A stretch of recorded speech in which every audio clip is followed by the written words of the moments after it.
जयसिंगपुरातील विक्रमसिंह मैदानावर आज स्वाभिमानी शेतकरी संघटनेच्या 24व्या ऊस परिषदेचं आयोजन करण्यात आलं होतं। महाराष्ट्र, कर्नाटक राज्यातून हजारो शेतकऱ्यांच्या गर्दीनं मैदान खचाखच भरलं होतं। या परिषदेसाठी फुलांच्या उधळणीत माजी खासदार राजू शेट्टी यांचं स्वागत करण्यात आलं। यंदाही सभेच्या ठिकाणी आसुडाचा आवाज घुमला होता।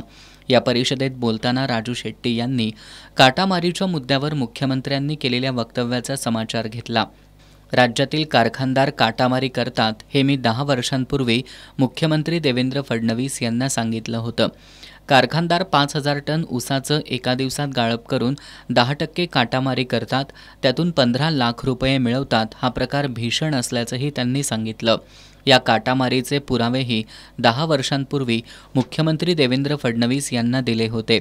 आता मुख्यमंत्री सहाय्यता निधीला पैसे द्या, नाहीतर काटामारी बाहेर काढू असे म्हणणारे मुख्यमंत्री देवेंद्र फडणवीस तुम्ही ब्लॅकमेलर आहात काय, असा सवाल राजू शेट्टी यांनी या परिषदेत केला। काय केले नाही, महाराष्ट्राच्या मुख्यमंत्र्याच्या वर कोण नाही ना वरिष्ठ। मग एक माणूस गुन्हा करतो हे माहिती आहे, मग त्यावर कारवाई का नाही झाली?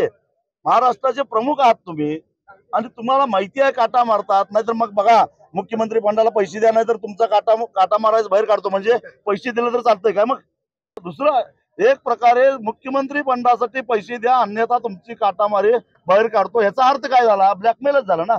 चालू गळीत हंगामातील तुटणाऱ्या ऊसाला प्रतिटन 3751 रुपये विना कपात पहिली उचल देण्यात यावी। गेल्या वर्षीच्या तुटलेल्या ऊसाला FRP प्रमाणे 200 रुपये द्यावेत, अशा मागण्या स्वाभिमानी शेतकरी संघटनेचे अध्यक्ष माजी खासदार राजू शेट्टी यांनी केल्यात। माजी खासदार शेट्टींनी रिकव्हरी चोरी करून शेतकऱ्यांची साखर लुटली जात असल्याचा आरोप त्यांनी केला। साखरेचे दर पाहता मागील हंगामातील किमान 200 रुपये शेतकऱ्यांना द्यायला हवेत। हे पैसे घेतल्याशिवाय सोडणार नाही, असा इशाराही त्यांनी दिला।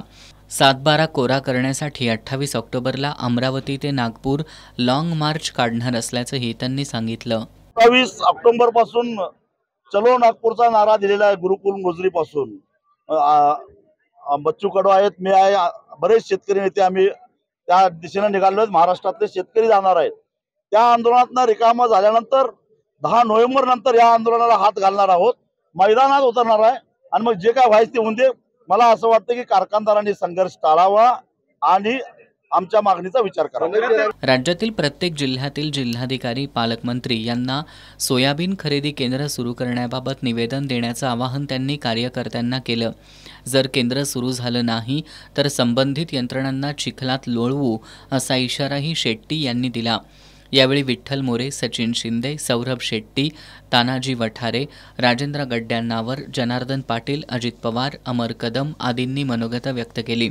या परिषदेत 2019च्या शासन निर्णयानुसार विदर्भ, मराठवाड्यासह संपूर्ण महाराष्ट्रातील अतिवृष्टीग्रस्तांना नुकसान भरपाई द्यावी। निवडणुकीपूर्वी महायुती सरकारनं दिलेल्या संपूर्ण कर्जमुक्तीचा शब्द पाळून तातडीनं शेतकऱ्यांची संपूर्ण कर्जमुक्ती करून 7/12 कोरा करावा।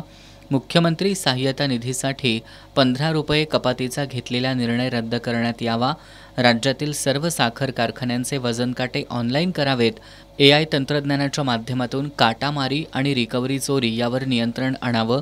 केंद्र सरकारनं साखरेची आधारभूत किंमत 31 रुपयांवरून 45 रुपये करावी।